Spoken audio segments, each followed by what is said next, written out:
O tema da nossa aula de hoje é referente à teoria da pena, a partir do artigo 32 do Código Penal, nós encontramos a teoria da pena. Vamos estudar qual o sentido, o fundamento, quais as formas com que o juiz aplica essa pena, como ela se dá, a sua progressão. Vários institutos e teorias vão sedimentar o entendimento acerca da teoria da pena. Vendo súmulas dos tribunais superiores, do Supremo Tribunal Federal, súmulas do Superior Tribunal de Justiça, muitas jurisprudências em torno desse tema. Muitas e muitas jurisprudências. Tema que cai muito em prova de concurso em detrimento das mudanças legislativas do pacote anticrime de dezembro de 2019, que já foi trazido dentro da compilação tanto do Código Penal quanto da Lei das Execuções Penais. Lei da Execução Penal, que é a lei que trata do cumprimento da pena do sentenciado, é de fundamental importância para a nossa aula de hoje. Vamos aqui a uma apresentação de slides que vai nos facilitar esse desenvolvimento da matéria.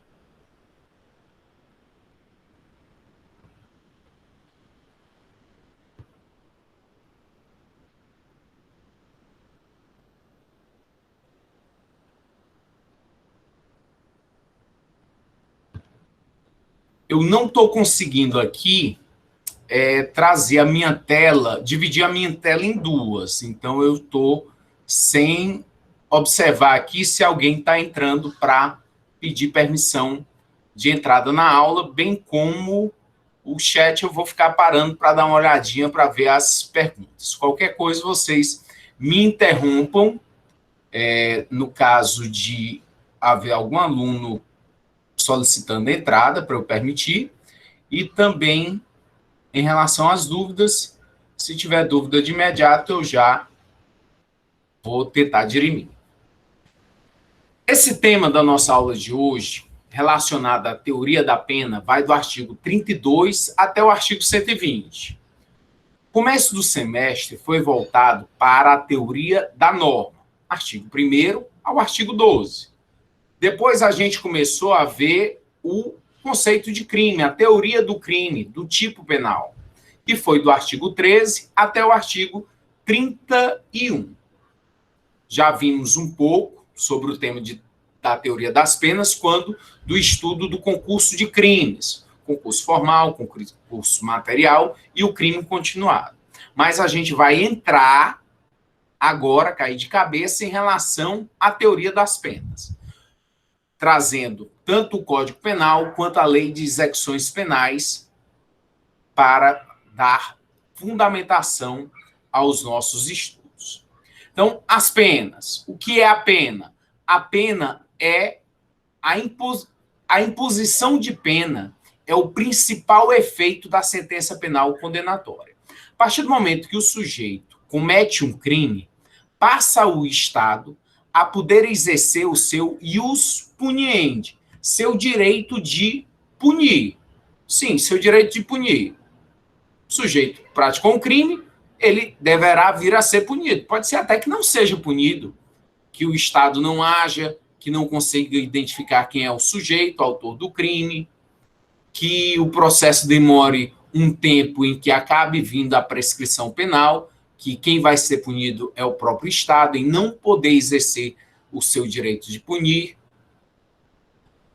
Mas quando o Estado consegue, com seu poder administrativo, com seus órgãos, estabelecer um devido processo legal, respeitada, ampla defesa, contraditório, para o indivíduo que está ali sendo acusado, ao final do processo crime, o juiz vai ter que sentenciar. Pode absolver, quanto pode condenar. Havendo a condenação, surge, então, o efeito principal, que é a aplicação da pena, a imposição de pena para os imputáveis, aqueles que têm discernimento, que compreenderam o caráter ilícito do que praticaram.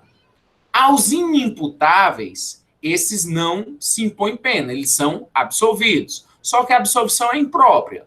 Por quê? Porque já que o indivíduo é perigoso, apresentou periculosidade, perigoso para si e para os outros, o juiz absolve, mas é uma absolvição imprópria, porque impõe a ele uma medida de segurança, uma medida de proteção para ele ficar recebendo tratamento médico, para ele ficar recebendo acompanhamento através de medicações, e aí a gente ainda vai estudar a possibilidade das medidas de segurança aos inimputáveis. Mas a pena, a sanção penal que o juiz impõe como pena principal, ele pode impor uma pena privativa de liberdade, uma pena restritiva de direitos e uma pena de multa. Essas são as três espécies de pena estabelecidas no artigo 32 do Código Penal. Houve o processo penal, o sujeito está sendo condenado, já transitou em julgado a sentença penal condenatória, não cabe mais recurso, ele tem que agora o quê? Cumprir a sua pena. A pena que o Estado impôs através do Poder Judiciário. As penas é a resposta do Estado, após o devido processo legal, ao responsável pela prática de um crime ou de uma contravenção penal. É uma restrição ou perda de bens jurídicos que a lei impõe ao direito individual, aplicada pelo Estado por meio de órgão judiciário, aquele que infringe norma de direito. Os princípios que vão... Os princípios que irão dar todos os contornos acerca da teoria das penas, que vão trazer ao juiz os seus limites acerca da imposição de pena, são esses. Princípio da legalidade, também reserva legal ou anterioridade. Princípio da personalidade ou intransmissibilidade da pena. Individualização da pena. Proporcionalidade. Inderrogabilidade ou inevitabilidade da pena. Dignidade da pessoa humana e o princípio da vedação do bis in idem. Princípios estes que lá no começo do semestre nós aprofundamos. Mas eu vou trazer aqui para você uma explicação de cada um para ativar, reavivar a sua memória. Legalidade, para o sujeito ser punido, para haver punição, tem que ter uma lei descrevendo que aquela conduta que ele praticou é um crime, bem como a culminação da pena, o quanto de pena. A lei tem que ser anterior ao fato. Tem que ter um processo penal. E lá, dentro da lei processual penal, você tem regras, tem estabelecimento de prazos. Lá vai estar toda a forma, o formalismo em relação a esse procedimento do processo penal. Personalidade ou intransmissibilidade ou personificação da pena. A pena não passa da pessoa do condenado. A pena é exclusiva àquele que praticou o fato. Nem meus ascendentes, nem meus descendentes irão responder por algo que eu pratiquei. Princípio da personificação da pena. Individualização da pena. A pena ela é individual. Já que você praticou o crime, você é um ser único. E, pelo que você fez, o juiz vai acabar dando a pena à cara do condenado, em uma medida justa e necessária para repelir o mal injusto que foi praticado. Se o sujeito praticou 3 crimes, o juiz individualiza. Individualiza um crime, outro crime, que ele praticou. O juiz vai verificar, em relação ao sujeito, seus antecedentes criminais, sua conduta social, sua personalidade, seus antecedentes, sua culpabilidade em relação ao crime, todas as circunstâncias subjetivas. E aí ele está o quê? Individualizando esta pena. Proporcionalidade. Proporcionalidade, razoabilidade. O legislador, quando ele estabeleceu o crime, o tipo penal, ele já traz ali uma pena mínima e uma pena máxima. É em abstrato. Crime de homicídio, reclusão de 6 a 20 anos. Então tem um mínimo e tem um máximo.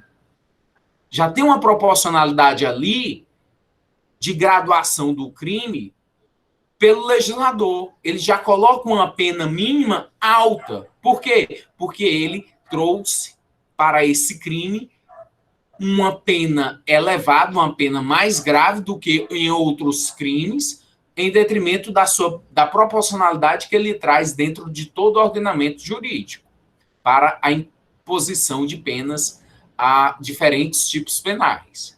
No momento em que o juiz vai impor a pena, ele impõe em concreto. Aí ele vai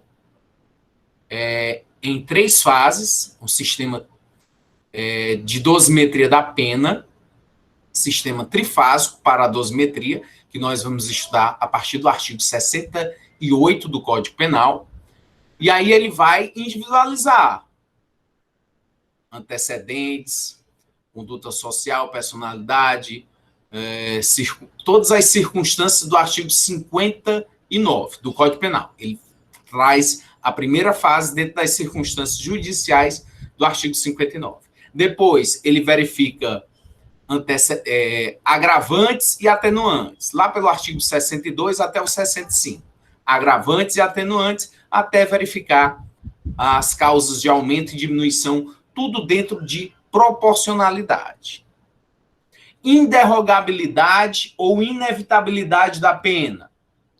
O juiz, quando ele constata que o sujeito cometeu o crime, constata que existem provas suficientes, que ele está convencido disso, ele tem um dever. Dever o quê? De impor a pena. Não, mas eu fiquei com peninha dele. Era um sujeito que tinha 10 filhos, estava num momento muito ruim da vida dele. Não. É inderrogável. Já que o sujeito praticou o crime, existem provas contra ele, houve o convencimento, a pena tem que ser imposta. É inderrogável. A não ser que o legislador tenha inserido algum dispositivo em que é possível ao juiz não impor a pena, como é o caso do perdão judicial. Aí o princípio ele acaba sendo relativizado. Se um indivíduo praticou um homicídio culposo contra seu próprio filho, as consequências do crime são tão drásticas, o próprio crime é tão drástico à figura do pai em um homicídio culposo, que ele já está ali punido. E o legislador traz o dispositivo que possibilita o perdão judicial. Aí, mesmo havendo prova de que foi o sujeito, juiz convencido disso, ele pode impor um perdão judicial e assim não há a aplicação de pena. Dignidade da pessoa humana, nós vimos que qualquer aplicação de pena deve ser trazida dentro de dignificar a pessoa. As penas não podem ser penas para aviltar, para trazer um vilipêndio à moral ou à integridade física de alguém. A pena não pode ser para isso. o castigo, a crueldade em relação ao cumprimento da pena, ela é vedada. Só o fato do sujeito perder a sua liberdade já é suficiente, já é a pena. Não pode ser o cumprimento dela com imposição de castigo, com degradação da moral do sujeito, uma outra pena. Vedação do bis in idem, o sujeito não pode ser punido duas vezes por um só fato. A dupla punição não é possível.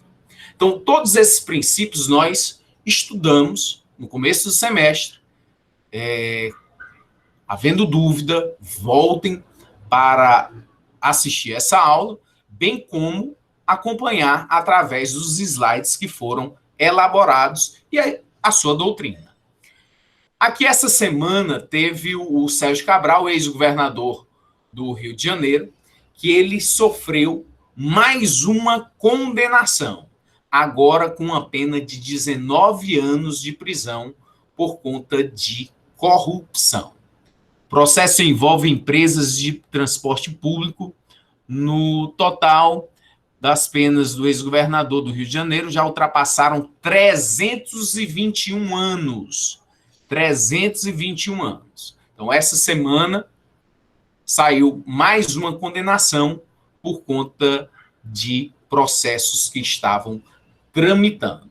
Vão se somando as penas e sempre que o juiz for impor as penas, ele deve estar dentro desses princípios constitucionais, quer estejam implícitos ou expressos no texto. As espécies de sanção. Sanção é o gênero do que são espécies, as penas e as medidas de segurança. Penas, privativa de liberdade, restritiva de direito e pena de multa. A medida de segurança, ela pode ser tratamento ambulatorial ou internamento. As penas para os imputáveis, medida de segurança para os inimputáveis, aqueles que agiram sem discernimento, sem ter o conhecimento sobre a situação do fato. Não tinha discernimento sobre essa situação do fato, em detrimento de uma condição, ou porque eram retardados, ou doentes mentais, e de forma absolutamente completa, eles não tinham entendimento, discernimento sobre o que estavam fazendo. A sociedade não impõe a eles uma pena, um juízo de reprovação e censura. E aí vai ser imposto a eles medida de segurança, que é a medida protetiva. Possuem somente termo de início e o termo final é indefinido, mas está no limite do crime que eles tenham praticado em relação à medida de segurança. A função prevenir, recuperar. Aqui a recuperação do indivíduo é quanto ao restabelecimento da condição de saúde. Medida de segurança ainda será tema de uma aula específica. As penas, sujeito imputável, possui termo de início e termo de encerramento, ou seja, tempo determinado, a pena em concreto estabelecida pelo juiz. Função da pena, segundo a doutrina, punir, prevenir, recuperar. Aqui a recuperação é a conscientização da falha e a restabilização da sociedade. Ainda sobre função da pena, nós temos a teoria absoluta ou retributiva. Por essa teoria, traz que a finalidade da pena é de punir o autor, retribuição do mal injusto causado. A pena é um castigo que compensa o mal e dá reparação à moral. Então, quem praticou um crime, ele deve ser punido. Um mal injusto deve ser tratado com outro mal. Para o quê? Para fazer com que o indivíduo ele sinta que o que ele praticou é o mal e ele sofra em relação a isso. A segunda teoria, teoria relativa utilitária, ou da prevenção, a pena tem um fim prático, qual seja, a prevenir e impedir que o réu volte a delinquir. Esta prevenção é representada pela intimidação dirigida ao ambiente social. Segundo Feuerbach, a pena tem como finalidade gerar uma perfeita harmonia na sociedade. A pena, então, ela deve prevenir, ou seja, já que existe pena e que o sujeito está sendo punido em detrimento do que o fez, as outras pessoas devem ficar convencidas a não praticarem crimes. Por quê? Olha o que aconteceu com o outro. Então, é uma forma de prevenir, intimidando, fazendo com que as outras pessoas, sabedoras de que o sujeito que pratica aquele fato é punido, elas se convençam a não praticar o mesmo fato. Há uma função também reeducativa, que a pena deve ser um braço do Estado para que haja o apoio necessário ao sujeito de que ele, ao cumprir a pena, possa se ressocializar. Voltar já que não existe pena perpétua, um dia ele vai estar livre, que ele possa voltar a essa sociedade e não vir a praticar os mesmos ou outros crimes quando em liberdade.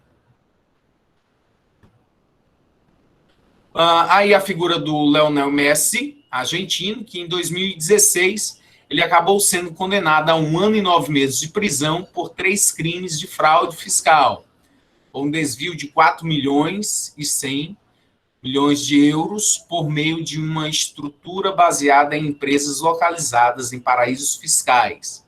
Permitiu que omitisse receitas da exploração de direitos de imagem, 10,1 milhões de euros entre 2007 e 2009, evitando pagamentos de impostos na Espanha.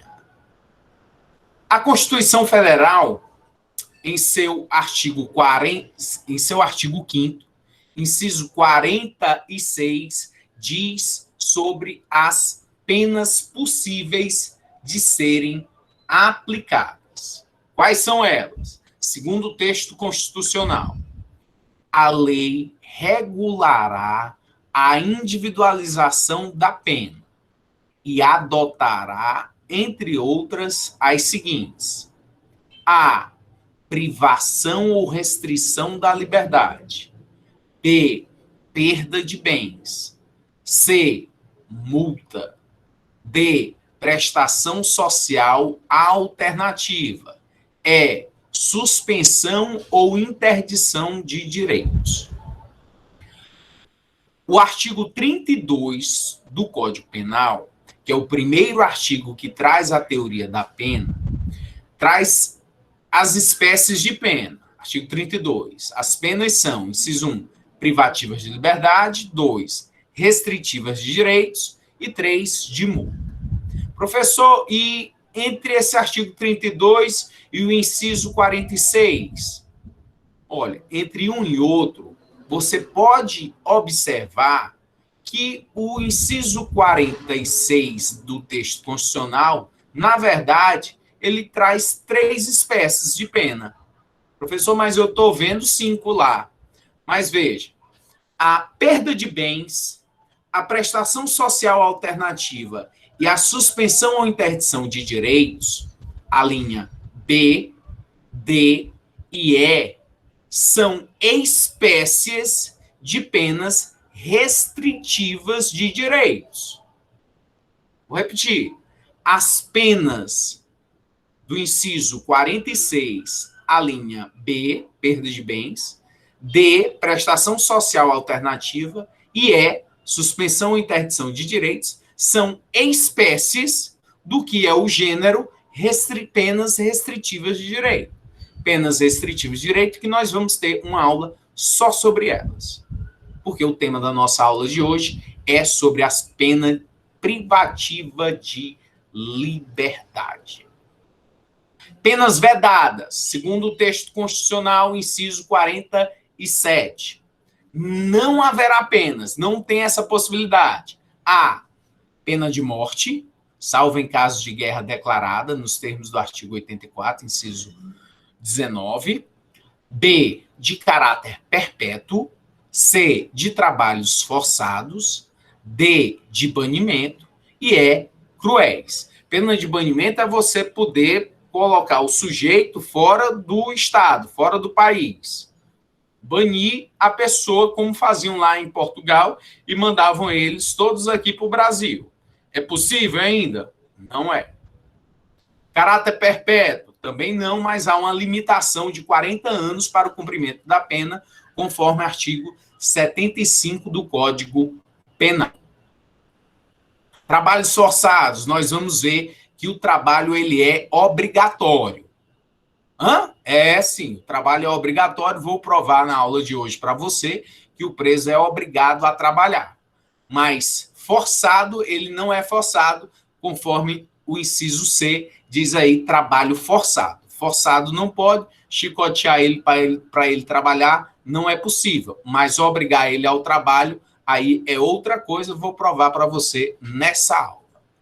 O Tribunal Popular Supremo da China estabeleceu uma lei que traz a pena de morte para os políticos corruptos que fizeram desvio de verba, fraude fiscal e que receberam valores ilícitos superiores a 463 mil dólares, ou seja, um valor mínimo. Então, esse sujeito aí acabou de receber a triste notícia da sua condenação a uma pena de morte. E aí, o que aconteceu com ele? Ele ficou triste. Ficou triste com a notícia que ia ser morto, que a pena dele era essa. Se pega aqui no Brasil para pena de morte para político corrupto, fica estado de coisas inconstitucional. Professor, nunca ouvi falar nisso. Nunca ouvi falar. Estado de coisas inconstitucional. Estado de coisas inconstitucional. Que é isso, professor? Não ouvi, não. Pois veja que é uma teoria que possivelmente possa cair no concurso que você for fazer e fique atento a esse termo, a essa teoria. É uma teoria que foi concebida lá na Corte Constitucional da Colômbia. E aí coube com uma luva aqui para o direito brasileiro. Por quê? Porque o que mais tem aqui é um estado de coisa inconstitucional. Situações absolutamente inconstitucionais que ocorrem, vão ocorrendo, não mudam e está aí para serem feitas, para serem mudadas. Olha aqui o texto sobre a teoria. Teoria criada pela Corte Constitucional colombiana. Existe quando um quadro insuportável. E aí eu vou ler aqui e você fica pensando no sistema prisional brasileiro. Fica imaginando como é esse sistema penal brasileiro, esse cumprimento de pena aqui no Brasil, em sua maioria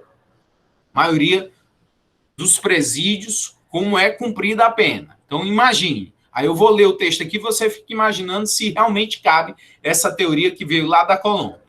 Existe quando um quadro insuportável de violações de direitos fundamentais começam a ocorrer de forma massiva, generalizada, decorrente da omissão ou comissão de diferentes autoridades públicas, agravado pela inércia reiterada dessas mesmas autoridades. Ou seja, a estrutura da ação estatal está com sérios problemas e não consegue modificar a situação tida como inconstitucional.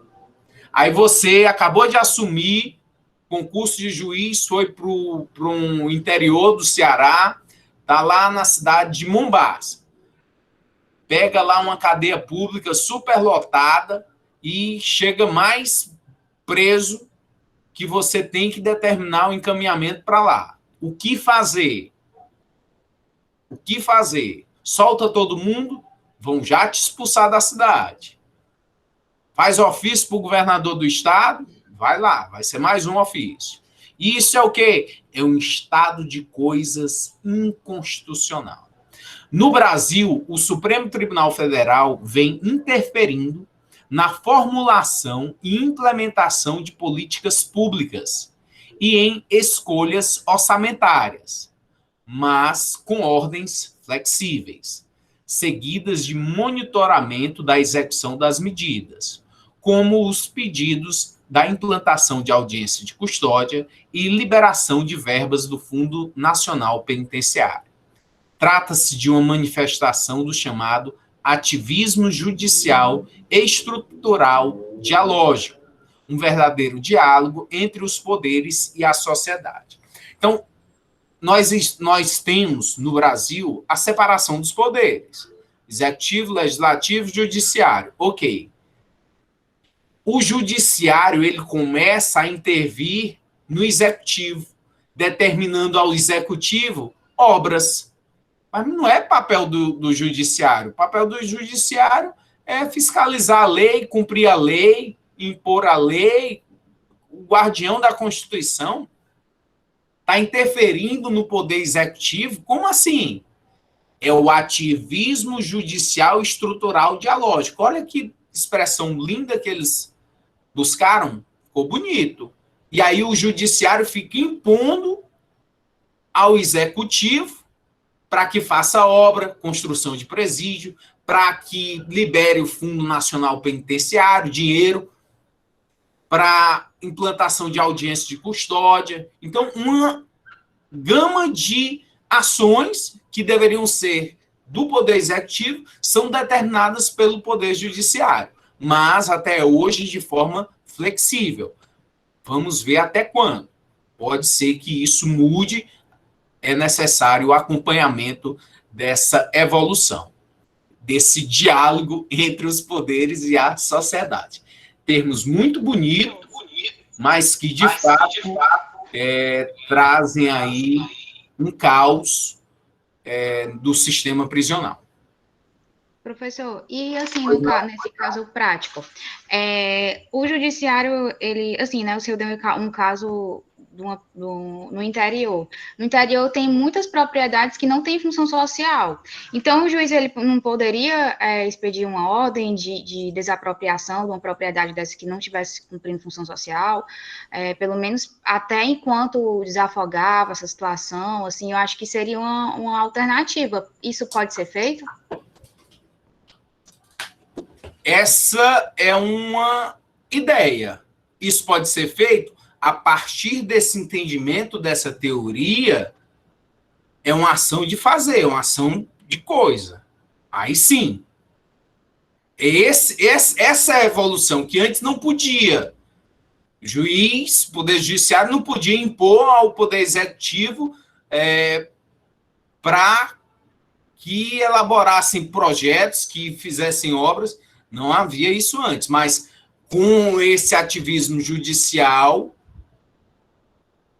o pensamento é justamente esse. Excelente colocação, e a resposta é que sim, mas até hoje é feito de forma flexível, ou seja, ninguém foi preso.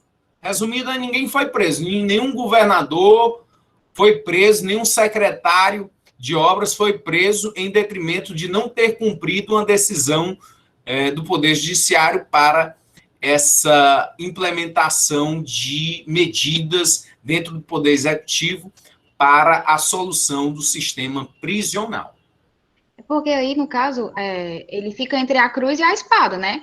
Porque ele vai no presídio que está lotado, ele está ferindo a dignidade da pessoa humana, aí se ele soltar, ele também coloca a população em risco, aí não tem como cumprir a pena e a pessoa, o juiz quer fazer o trabalho dele, mas não tem onde colocar. Então, realmente tem que ser dada uma solução de alguma forma. Eu penso que seja a melhor solução.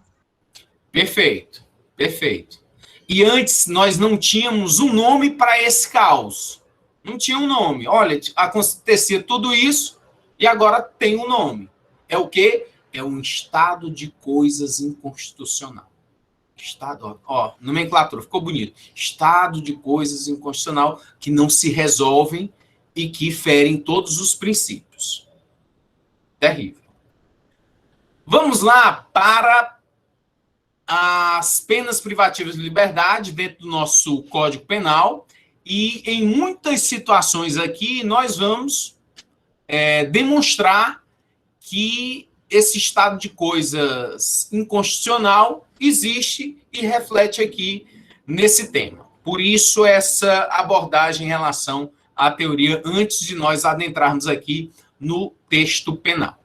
O artigo 33 do Código Penal, que trata das penas privativas de liberdade, em seu artigo 33 já traz a reclusão e detenção. Vou relembrar aqui qual a diferença da reclusão para a detenção. Os crimes mais graves do Código Penal são punidos com reclusão. Os menos graves com detenção. Estupro, homicídio, roubo, sequestro, injúria preconceituosa, injúria qualificada, xingou o sujeito em detrimento da cor, da etnia, é com reclusão. Agora, se for uma injúria, xingou a pessoa, é punido com detenção. Calúnia, difamação, injúria, violação de domicílio, ameaça, são crimes punidos com detenção, porque entende-se que esses crimes são menos graves. E aí nós vamos ver aqui a consequência legal. Os crimes punidos com reclusão, eles podem ter o início de cumprimento de pena, início para cumprir a pena, em regime fechado, semiaberto e aberto. E aí a gente vê o que é cada um deles. Nos crimes punidos com detenção, não. É regime início, regime semiaberto e aberto. Por que início? Porque depois que ele começa a cumprir a pena, pode haver a regressão do sujeito que iniciou em regime semiaberto, mesmo com pena de detenção, para que ele vá para o regime fechado, na regressão da pena, depois de já iniciado o cumprimento da pena. Vamos aqui ao texto legal para a sua compreensão.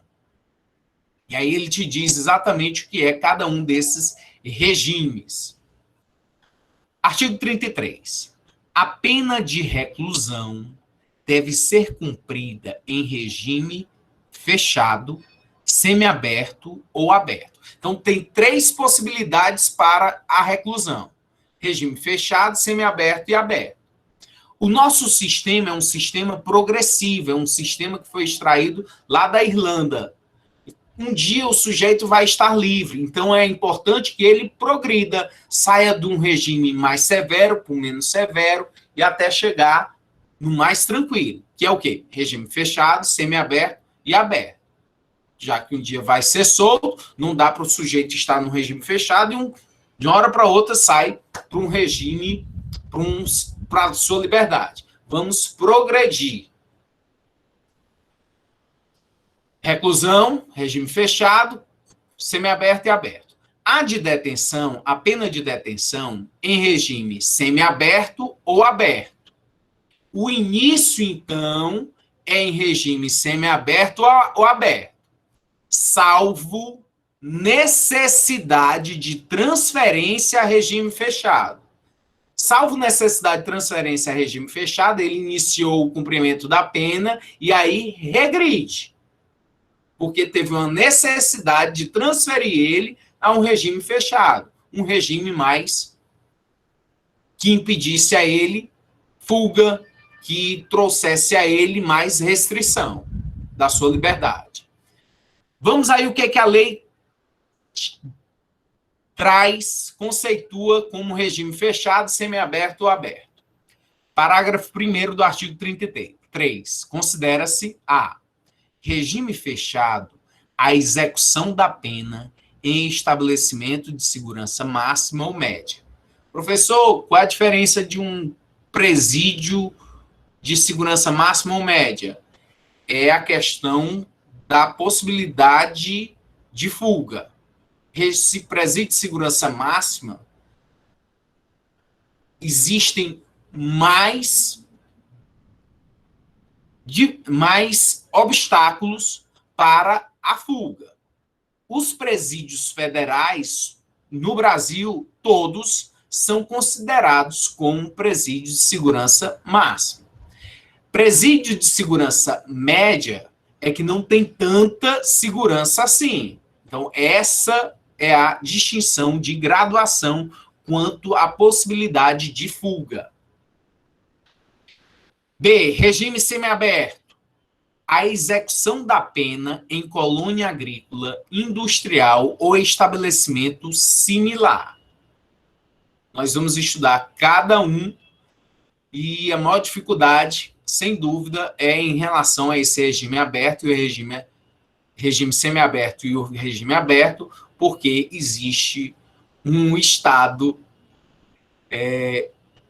de coisas inconstitucional. Por quê? Porque, de fato, os estados não investem em presídios de segurança média, em regimes, em presídios que têm as características de colônia agrícola, industrial, e em casas de albergado, que são as casas que são construídas para os presos que estão em regime aberto. Mas vamos estudar cada uma de forma separada. Regime semiaberto, então, execução da pena em colônia agrícola, industrial ou estabelecimento similar. C. Regime aberto.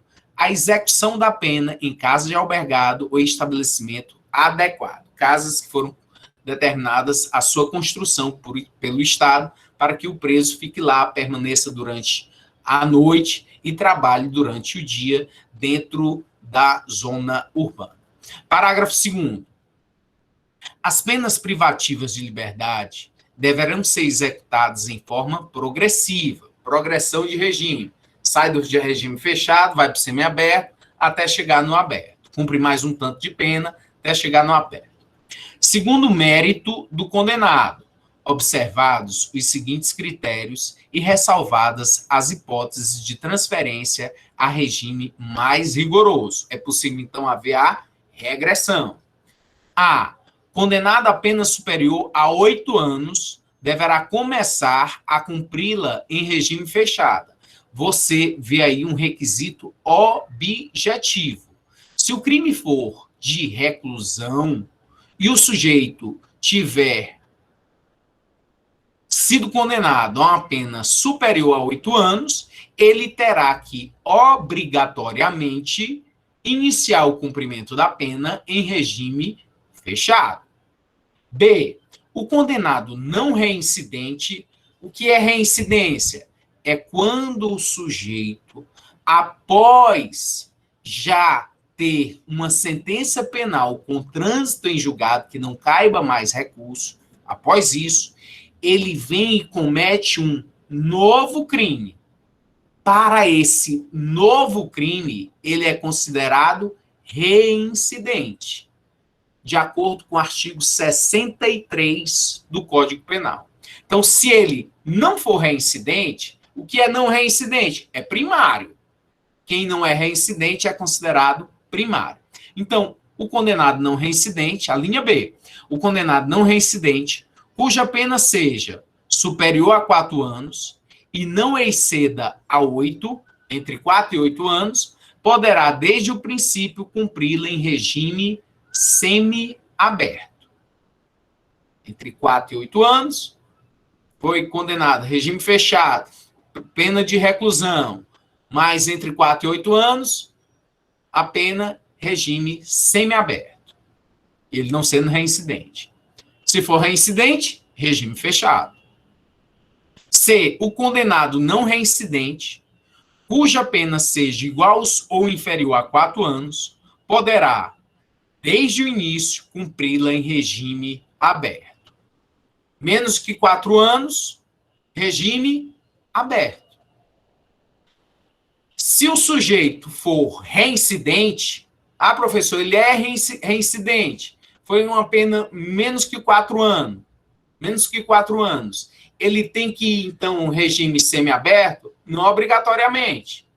Quem vai decidir isso é o juiz, vai motivar, e isso está de acordo com a súmula 269 do Superior Tribunal de Justiça, E nós vamos ver em seguida que o juiz tem que motivar por que está levando ele a um determinado tipo de regime de cumprimento da pena.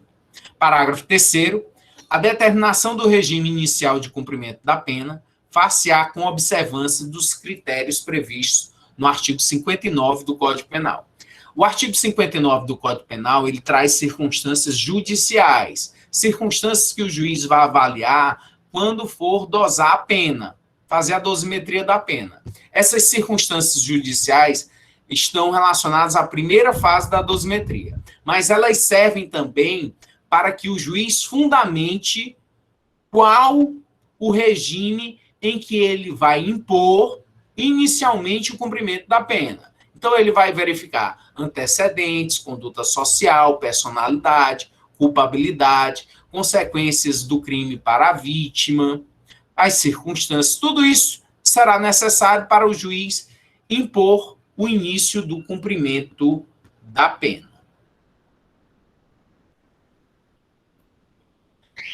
As súmulas que tratam desse tema. Fixação de regime prisional. Súmulas do Supremo Tribunal Federal e do Superior Tribunal de Justiça. Vamos um a um. A súmula 718, Supremo Tribunal Federal. A opinião do julgador sobre a gravidade em abstrato do crime não constitui motivação idônea para a imposição de regime mais severo do que o permitido segundo a pena aplicada. Então, quando o juiz for dizer em qual regime o sujeito vai iniciar o cumprimento da pena, se é o regime fechado, semiaberto ou aberto, o fato do crime ser grave não pode ser uma circunstância motivadora para ele impor. Por quê? Porque quem já fez isso foi o legislador. O legislador penal, quando ele impôs o mínimo e o máximo de pena para determinados crimes, ele o fez com base na gravidade. Então, seria um bis em idem o juiz querer, com base simplesmente em dizer o crime é um crime grave, por isso eu vou impor um regime mais severo, é uma sentença que será considerada como nula, passível de revisão, conforme aí a súmula 718. Então, essa motivação do crime ser um crime grave não é fundamento para que o juiz imponha um regime de cumprimento mais severo. Súmula 719 do Supremo Tribunal Federal também, a imposição do regime de cumprimento mais severo do que a pena aplicada permitir exige motivação idônea. Toda sentença judicial ela tem que ser fundamentada, ela tem que ser motivada, especialmente quando você está tirando ou restringindo o direito de alguém. Súmula 440 do Superior Tribunal de Justiça. Fixada a pena base no mínimo legal, o que é pena base no mínimo? É que o juiz determinou concretamente, impôs a pena do sujeito no mínimo. A pena do crime de furto é de 1 a 4 anos. Enquanto ele foi condenado? Em 1 ano. Então, o juiz condenou na pena base, no mínimo legal. Artigo 440, fixada a pena base no mínimo legal, é vedado o estabelecimento de regime prisional mais gravoso do que o cabível em razão da sanção imposta, com base apenas na gravidade abstrata do delito. Essa súmula 440, ela acaba sendo uma repetição, um mesmo entendimento, ela se relaciona com a súmula 718 do Supremo Tribunal Federal. A súmula 269 do Superior Tribunal de Justiça. É admissível a adoção do regime prisional semiaberto aos reincidentes condenados a pena igual ou inferior a 4 anos, se favoráveis às circunstâncias judiciais. Do que se refere essa súmula 269? Observe a linha C do parágrafo 2º do artigo 33.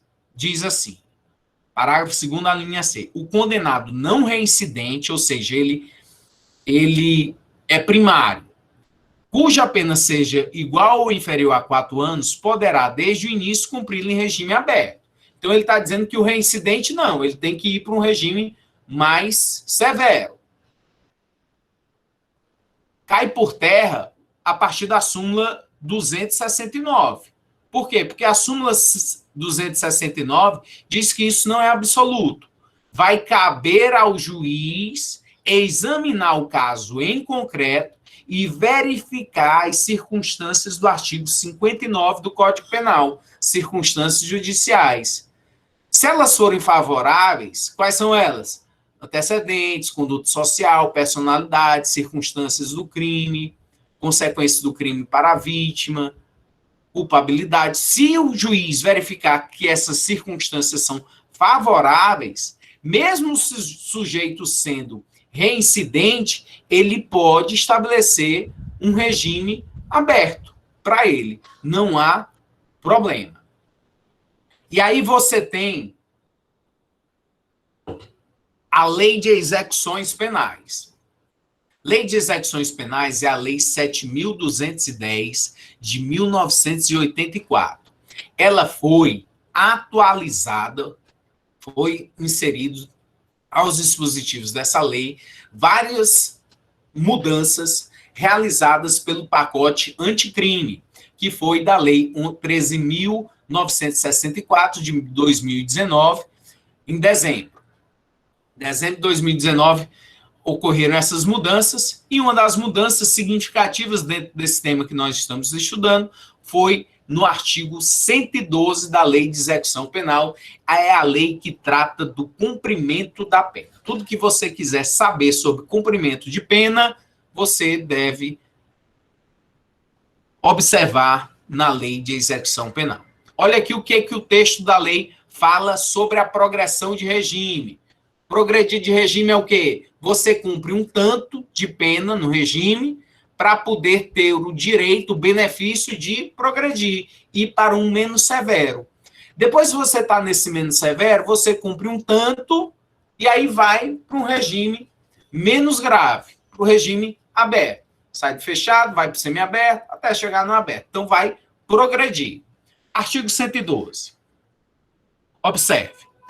A pena privativa de liberdade será executada em forma progressiva com a transferência para regime menos rigoroso, a ser determinada pelo juiz quando o preso tiver cumprido ao menos. Quem determina é o juiz das execuções penais. É ele que tem o poder de verificar o cumprimento das penas. Inciso 1. 16% da pena, se o apenado for primário e o crime tiver sido cometido sem violência à pessoa ou grave ameaça. Então, basta cumprir 16% da pena para você ter direito a progredir de regime. Sair de um semiaberto para o aberto. 2. 20% da pena, se o apenado for reincidente em crime cometido sem violência à pessoa ou grave ameaça. 3. 25% da pena, se o apenado for primário e o crime tiver sido cometido com violência à pessoa ou grave ameaça. 4. 30% da pena se o apenado for reincidente em crime cometido com violência à pessoa ou grave ameaça. 5. Inciso 5. 40% da pena se o apenado for condenado pela prática de crime hediondo ou equiparado, se for primário. Inciso 6. 50% da pena se o apenado for A.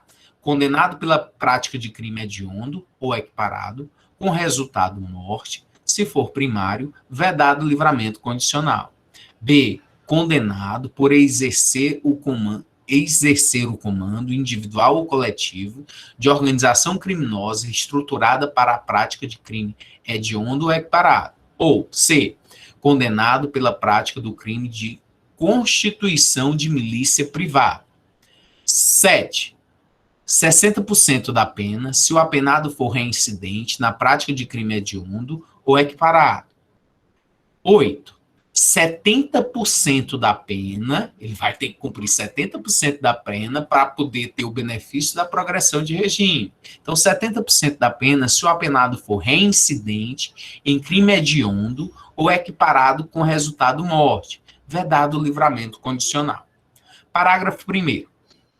Em todos os casos, o apenado só terá direito à progressão de regime se ostentar boa conduta carcerária. Não precisa ser excelente, não. Basta ser boa. Comprovada pelo diretor do estabelecimento, respeitadas as normas que vedam a progressão. Parágrafo 2º. A decisão do juiz que determinar a progressão de regime será sempre motivada e precedida de manifestação do Ministério Público e do defensor. Procedimento que também será adotado na concessão de livramento condicional, indulto e comutação de penas, respeitados os prazos previstos nas normas vigentes. Parágrafo 5º. Não se considera hediondo ou equiparado, para fins deste artigo, o crime de tráfico de drogas. Então, esse é o dispositivo que foi alterado pela Lei 3.964, de 2019, que é o pacote anticrime. Então, estabeleceu aí porcentagens para o cumprimento de pena, a fim de, após esse cumprimento de pena, nessa porcentagem, haver a progressão de regime, esse benefício legal, que é de sair de um regime mais rigoroso para um menos rigoroso. Então, se o preso tiver uma boa conduta carcerária, aí o juiz vai poder progredir o regime, vai motivar e vai progredir esse regime para ele ficar numa situação bem melhor. Mas aí pode progredir para melhor, mas pode regredir também, é possível a regressão. Onde é que está isso? No artigo 118 da LEP, Lei de Execuções Penais. A regressão é a transferência ou retorno do regime menor para o de maior rigor punitivo. Diz o artigo 118. A execução da pena privativa de liberdade ficará sujeita à forma regressiva, com a transferência para qualquer dos regimes mais rigorosos, quando condenado, inciso 1, praticar fato definido como crime doloso ou falta grave.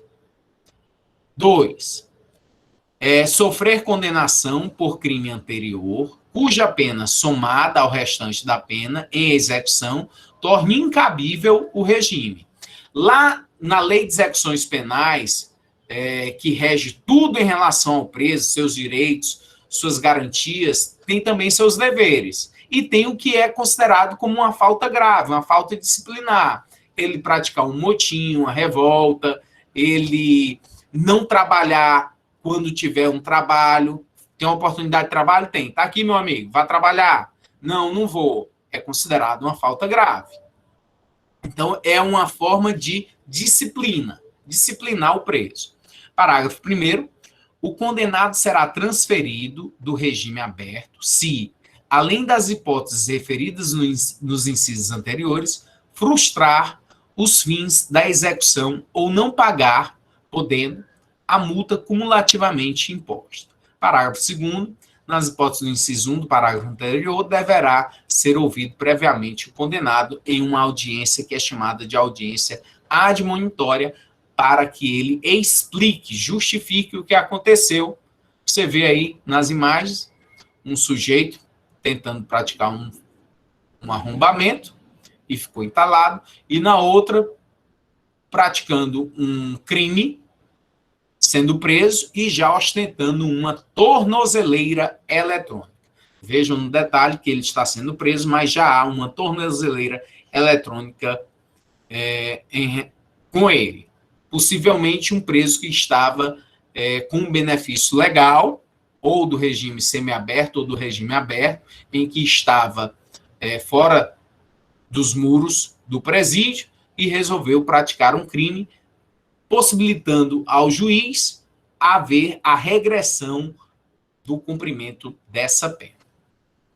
Vamos aí estudar um a um. Verificar o regime fechado, regime semiaberto e o aberto para a sua compreensão. Regime fechado. Nós vimos ali no artigo 33 do Código Penal que o regime fechado, ele deve ser, é uma forma de progressão de regime, existe um regime que é chamado de fechado, onde o preso vai para lá e fica em presídio de segurança máxima ou média, onde vai trazer dificuldades para a sua fuga. Quanto mais dificuldade, presídio de segurança máxima. Quanto menos dificuldade, presídio de segurança média. Então vamos aí aos critérios e as consequências de se estar em um regime fechado. Por que que é tão ruim? Artigo 34. O condenado será submetido, no início do cumprimento da pena, a exame criminológico de classificação para individualização da execução. Primeira coisa, o que é esse exame criminológico? Ele é obrigatório? Antigamente, sim. Hoje em dia, não. Tenho até aqui um slide abaixo para... E aí a gente volta. Para falar só sobre exame criminológico. O juiz pode determinar a realização do exame criminológico, em decisão fundamentada, sempre que entender que as circunstâncias do caso concreto justificam a medida. É obrigatório ter esse exame criminológico? Não, mas o juiz pode determinar quando ele tiver necessidade para isso. Para o quê? Para decidir sobre uma regressão ou uma progressão de regime. Aí ele pode solicitar esse exame criminológico. A súmula 439 do Superior Tribunal de Justiça nos diz: admite-se o exame criminológico pelas peculiaridades do caso, desde que em decisão motivada. Esse exame criminológico é realizado por uma equipe multidisciplinar de peritos, assistentes sociais, psicólogos, psiquiatras, educadores, que obrigatoriamente fazem entrevistas e exames no preso, os quais podem trazer inúmeros subsídios para que o juiz tome a decisão acertada, concedendo ou não benefício,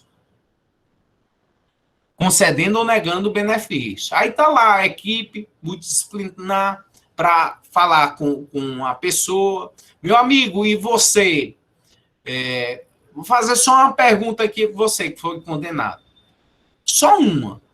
Você está arrependido? Você se arrependeu do crime que você praticou? Como é? Estou me arrependido nada, era uma prostituta. Eu fui injustiçada, aquilo ali era uma prostituta. Eu podia praticar sexo à força com ela. Pronto, era só essa pergunta que eu tinha. Isso tudo é o exame criminológico. Vai ser feito, vai ser formalizado, enviado ao juiz, que vai determinar a necessidade ou não, conforme o caso, a peculiaridade, qual regime ou regressão ou progressão a que se destinou esse exame criminológico que ele solicitou. Parágrafo 1º do artigo 34. Regras do regime fechado. O condenado fica sujeito a trabalho no período diurno e a isolamento durante o período noturno. Eu disse para você que iria provar que o preso é obrigado a trabalhar. O preso ele não é forçado, mas obrigado, sim. Professor, onde é que está isso? Aqui, acabei de ler. Não, professor, não vi isso não. Lê de novo, vou ler para você. O condenado fica sujeito a trabalho. Professor, mas sujeito a trabalho quer dizer que é obrigado a trabalho? Claro, é igual a você. Você está sujeito a assistir aula de direito penal. Você não é obrigado. Aliás, você é obrigado a assistir aula de direito penal. Você não é forçado. Não, professor, eu assisto se eu quiser. Se eu quiser, nada. Você reprova por falta. Você não passa na disciplina se você não estiver assistindo a aula. Então, você é obrigado a assistir a aula de direito penal. O que você não é forçado. Não vai ninguém dar uniforme, nem eu vou aí na sua casa bater, te tirar da rede para você vir assistir a aula. Isso daí é forçar a pessoa. Mas obrigado, você está, sob pena de ter consequências. Qual é a sua consequência em não assistir a aula? Reprovação na disciplina. Qual é a consequência do preso em não ir ao trabalho que foi determinado a ele, oportunizado? Falta grave. Vai lá, está na ficha dele, e quando houver a possibilidade de algum benefício, está lá, mau comportamento, falta grave. Então, o preso ele é sujeito ao trabalho, obrigado ao trabalho no período diurno.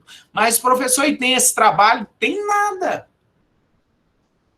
Como é o nome lá da teoria colombiana? Estado de coisa inconstitucional. Então, não tem trabalho. Você tem um IPPOO2 da vida, tem 1.600 presos, com 160 vagas para trabalho. Isso não é trabalho.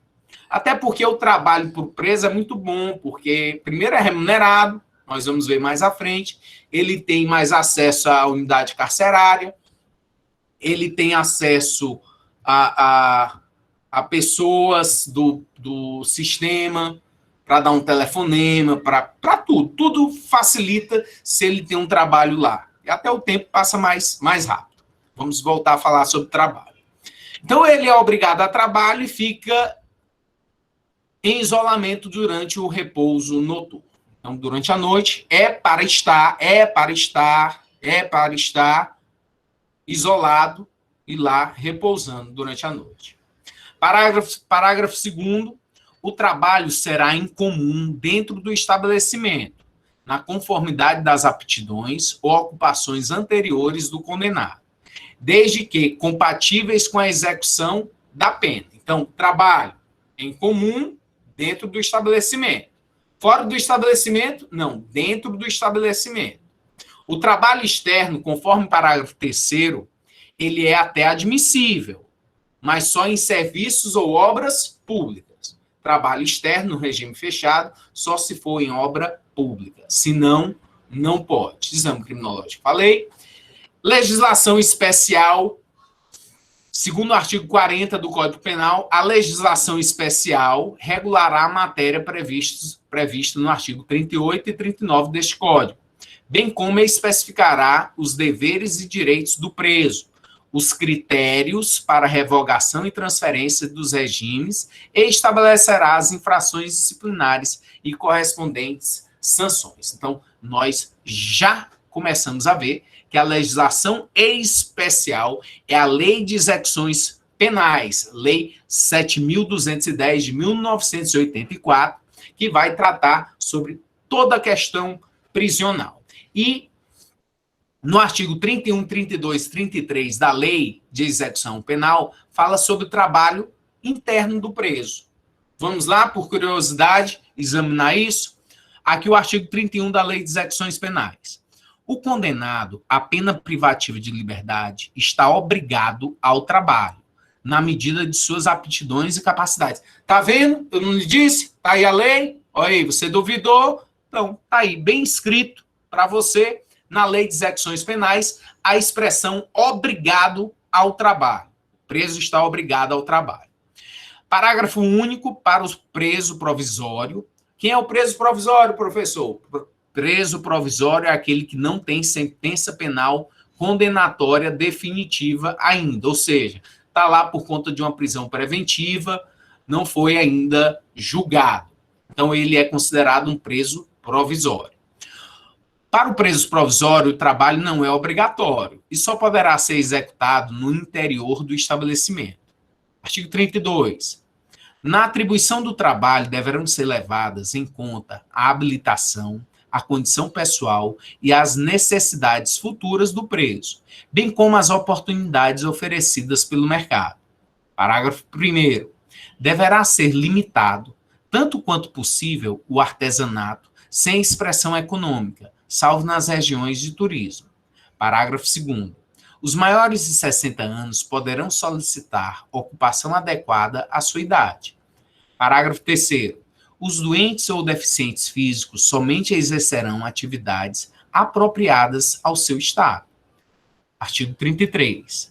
A jornada normal de trabalho não será inferior a 6, nem superior a 8 horas, com descanso nos domingos e feriados. Parágrafo único. Poderá ser atribuído horário especial de trabalho aos presos designados para os serviços de conservação e manutenção do estabelecimento prisional. Então, você começa a notar que lá na Lei de Execuções Penais vai estar toda a regulamentação, todos os critérios referentes a esse cumprimento de pena. Aqui, em relação ao trabalho, o Código Penal diz: o trabalho do preso será sempre remunerado, sendo-lhes garantidos os benefícios da Previdência Social. E aí, quem é que traz bem direitinho, bem formalizado, bem regulamentando isso? A Lei de Execuções Penais. Que artigo? 28. O trabalho do condenado como dever social e condição de dignidade humana terá finalidade educativa e produtiva. Parágrafo 1º. Aplicam-se à organização e aos métodos de trabalho as precauções relativas à segurança e à higiene. Parágrafo 2º. O trabalho do preso não está sujeito ao regime da Consolidação das Leis do Trabalho, CLT. Artigo 29. O trabalho do preso será remunerado, mediante prévia tabela, não podendo ser inferior a 3/4 do salário mínimo. Parágrafo 1º. O produto da remuneração pelo trabalho deverá atender a indenização dos danos causados pelo crime, desde que determinados judicialmente e não reparados por outro meio. B. A assistência à família. C. A pequenas despesas pessoais. D. Ao ressarcimento ao Estado das despesas realizadas com a manutenção do condenado em proporção a ser fixada e sem prejuízo da destinação prevista nas letras anteriores. Parágrafo 2º. Ressalvadas outras aplicações legais, será depositada a parte restante para a constituição do pecúlio em caderneta de poupança que será entregue ao condenado quando posto em liberdade. Não existe uma lei nesse país mais bem elaborada do que a Lei de Execuções Penais. A lei é linda, maravilhosa. O que falta? Falta cumprimento. É o direito, é o estado de coisas inconstitucionais. Fechamos aí o regime fechado, fechamos o fechado, vamos para o semiaberto. Quais são as regras do semiaberto? Professor, o senhor disse lá no artigo 33 que o regime semiaberto ele deve ser cumprido em colônia agrícola ou industrial. Então, o preso fica numa colônia agrícola e industrial. Isso. De que tipo, professor? Tipo esse centro de lá em Guarapuava, no Paraná. Olha que lindo, tudo bonitinho, tudo arrumadinho. Vê que não tem tanta grade assim. O sujeito já cumpriu um quanto da pena. Ele não quer fugir, ele não vai fugir, ele prefere cumprir o que ele deve para o Estado, porque já é pouco tempo que ele tem que ficar ali, para não ficar a polícia indo lá na casa dele, batendo na casa do vizinho, procurando por ele, ele sendo fugitivo. Então, já que é um regime que a duração não é tão grande assim, é melhor cumprir. Artigo 35, regime semiaberto. Aplica-se a norma do artigo 34 deste Código, caput, ao condenado que inicie o cumprimento da pena em regime semiaberto. Parágrafo 1º. O condenado fica sujeito a trabalho em comum durante o período diurno, em colônia agrícola, industrial ou estabelecimento similar. Então, sujeito ao trabalho quer dizer que ele é obrigado a esse trabalho. Parágrafo 2º. O trabalho externo é admissível, bem como a frequência a cursos supletivos profissionalizantes de instrução de segundo grau ou superior. Então, no regime semiaberto, ele sai dessa unidade, essa colônia agrícola, essa colônia industrial, que ele está lá.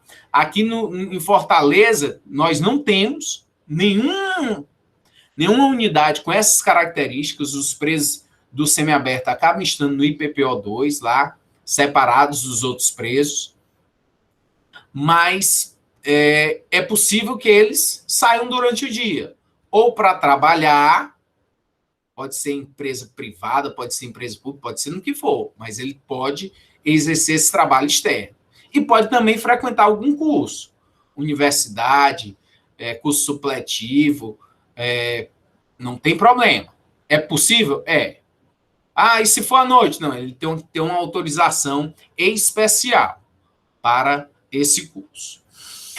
A tornozeleira eletrônica, e aí abrindo um parêntese aqui em relação ao regime semiaberto, porque muitas vezes o indivíduo ele está no regime semiaberto e para ele frequentar, para ele poder se ausentar, o Poder Judiciário tem essa possibilidade de determinar a tornozeleira eletrônica para monitorar os passos dele. Na Lei de Execuções Penais, existe o monitoramento eletrônico, a sua previsão, nos dispositivos do artigo 146. E aí eu trouxe aqui para a sua, como informação, em relação ao artigo 146b. O juiz poderá definir a fiscalização por meio da monitoração eletrônica quando, inciso 2, autorizar a saída temporária no regime semiaberto. 4, determinar a prisão domiciliar. Artigo 146c.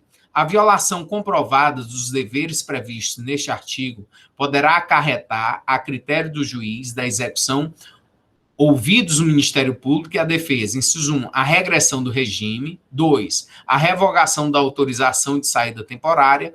4, a revogação da prisão domiciliar.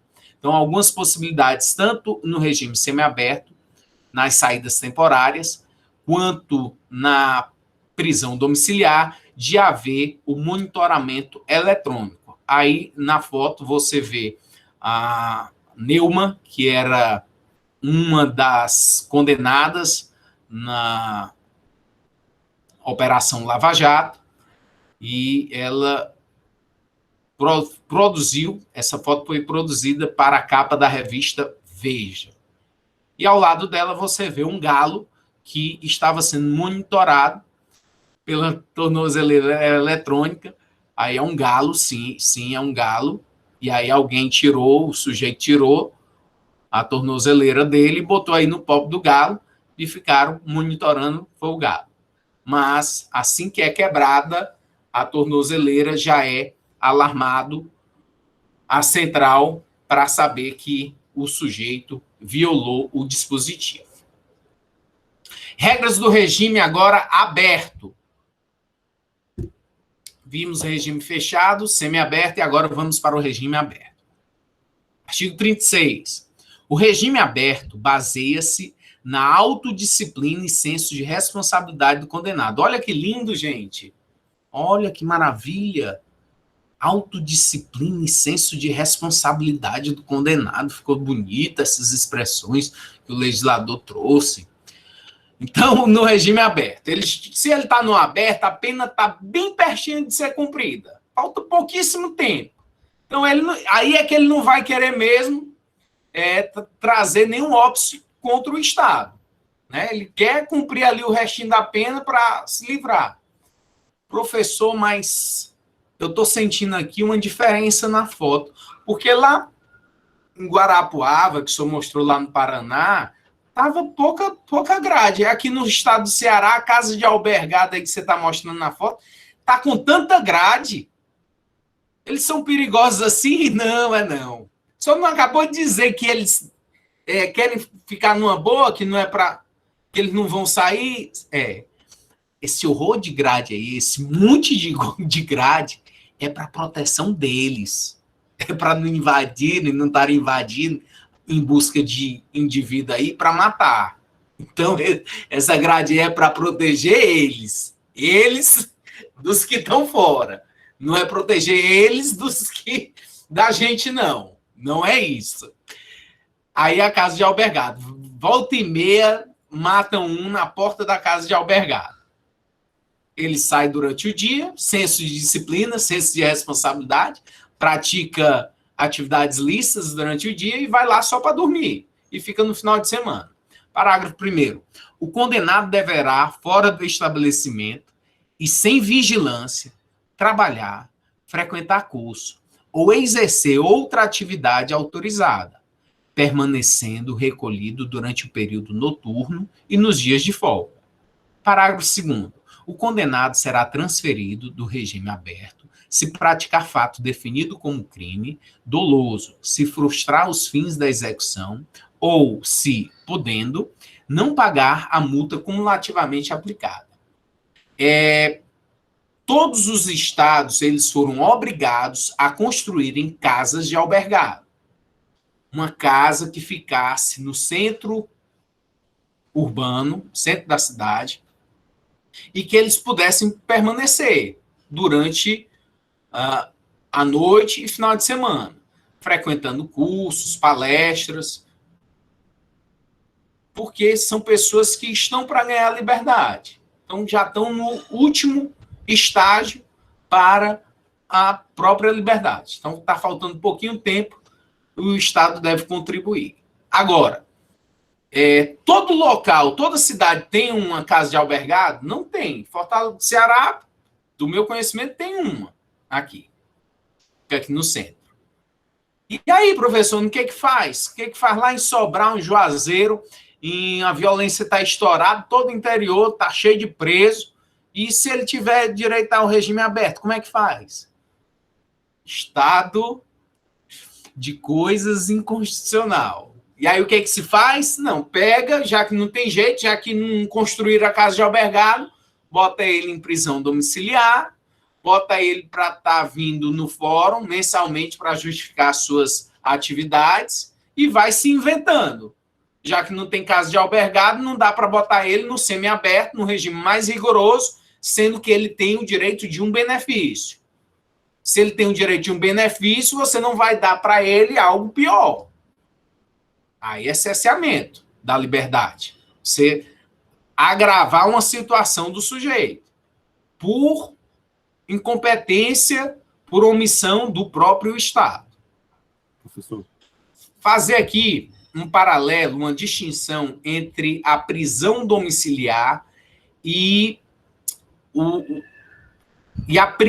a prisão domiciliar que está em relação à LEP, lá no artigo 117, e no Código de Processo Penal, o cumprimento de prisão domiciliar. Cumprimento de prisão domiciliar. Como é que se dá mais ou menos isso? Vou explicar a partir da leitura do dispositivo da LEP 117 e do Código de Processo Penal 318. A prisão domiciliar, conforme a LEP, somente se admitirá o recolhimento do beneficiário de regime aberto em residência particular quando se tratar de: inciso 1, condenado maior de 70 anos. 2, condenado acometido de doença grave. 3, condenado com filho menor ou deficiente físico ou mental. 4, condenada gestante. A Lei de Execução Penal prevê, no artigo 117, que é possível a quem estiver em regime aberto poder ficar em prisão domiciliar. Em que casos? Somente esse. No inciso 1, 2, 3, 4 do artigo 117. Regime semiaberto, regime fechado. É possível prisão domiciliar? Não. Só quem está em regime de cumprimento de pena do aberto. Lei de Execuções Penais está dizendo isso. Ok. Professor, então o que é aquele negócio do sujeito que está com a Adriana Anselmo, que foi beneficiada a cumprir uma prisão domiciliar? Era possível? Era. Porque ela não estava em regime aberto, ela não havia sido ainda condenada. Então, ela não foi condenada, ela não estava cumprindo pena. Era uma pena, uma prisão provisória. E prisão provisória domiciliar, ela está estabelecida no Código de Processo Penal, artigo 318. O que diz? Poderá o juiz substituir a prisão preventiva pela domiciliar quando o agente for, inciso 1, maior de 80 anos, 2, extremamente debilitado por motivo de doença grave, 3, imprescindível aos cuidados especiais de pessoa menor de 6 anos de idade ou com deficiência, 4, gestante, 5, mulher com filho de até 12 anos de idade incompletos, que foi o caso da Adriana Ansel. 6, homem, caso seja o único responsável pelos cuidados do filho de até 12 anos de idade incompletos. Ok, então já houve a distinção aí entre prisão domiciliar, que é para o regime aberto, nesses casos estabelecidos nos incisos do artigo 117, e prisão provisória domiciliar, que é em detrimento da prisão preventiva, durante o processo. Ok, distinção. Professor, mas eu não estou convencido não, porque eu já vi caso em que o sujeito estava em regime fechado e a justiça deixou ele em casa, prisão domiciliar. É mesmo, foi? Foi, professor, eu vi. No jornal, passou, no noticiário, eu também vi. E um caso que ficou muito divulgado foi o do médico Roger Abdelmaci. Roger Abdelmaci, ele foi condenado pelo estupro de 37 pacientes. 37 pacientes ele estuprou. A pena dele foi de 278 anos de prisão. E ele estava em regime fechado. Professor, em regime fechado. E aí? Não, aí a defesa dele alegou que lá no presídio onde ele estava, não tinha condições dele permanecer por conta do agravamento da saúde física dele. Pela idade dele, um idoso de 74 anos.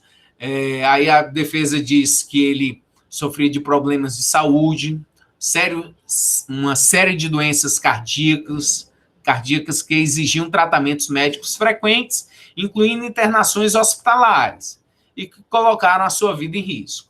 E aí o que a defesa solicitou? Que ele ficasse em prisão domiciliar, que lá a família ia ajeitar todas as condições dele dentro de casa, ter essas condições hospitalares. Professor, mas o senhor me disse que o artigo 117 só prevê em regime aberto. Ele não está no fechado, então era para não ser admitido. Ok, se fosse a interpretação só na lei, concordo com você. Mas a juíza das execuções penais, ela trouxe uma base principiológica do princípio da dignidade da pessoa humana para possibilitar a ele essa prisão domiciliar. Por quê? Porque violaria a dignidade da pessoa humana, não dá essa possibilidade a ele de estar em prisão domiciliar com todos os cuidados devidos. Trecho da sentença da juíza. Com efeito, a Lei de Execuções Penais admite a prisão domiciliar ao condenado maior de 70 anos e com condições precárias de saúde.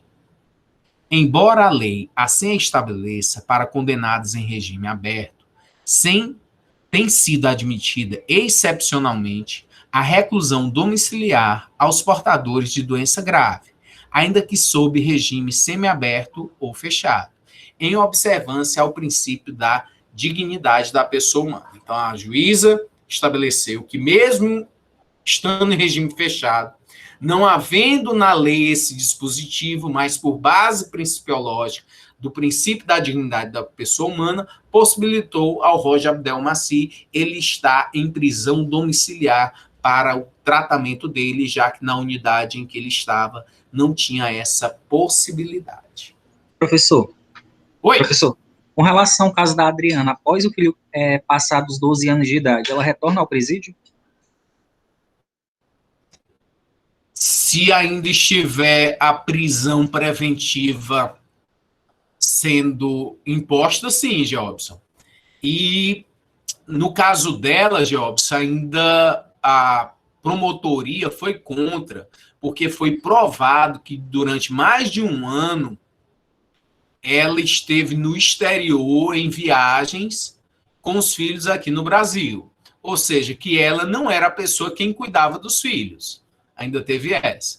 Mas a resposta é que sim, como é uma prisão provisória, é uma prisão preventiva, caso não se tenha mais o motivo que ensejou a prisão domiciliar, o filho não é menor de 12 anos, aí ela tem que voltar à prisão para cumprir a prisão preventiva. Constituição Federal, artigo 5º, inciso 48. A pena será cumprida em estabelecimentos distintos, de acordo com a natureza do delito, a idade e o sexo do apenado. Isso vale também para se houver mudança em relação à maioridade penal. Se tiver mudança, agora a menoridade é com 16 anos. Vai ter que ter um estabelecimento distinto em detrimento da idade. Mas aqui nós vamos falar sobre as mulheres. Tem que ter presídio, unidade carcerária distinta para as mulheres. Professor, mas isso nem precisava o texto constitucional ter dito. Olha, em muitos estados do norte do país, acontecia muito de mulheres e homens ficarem presos no mesmo estabelecimento.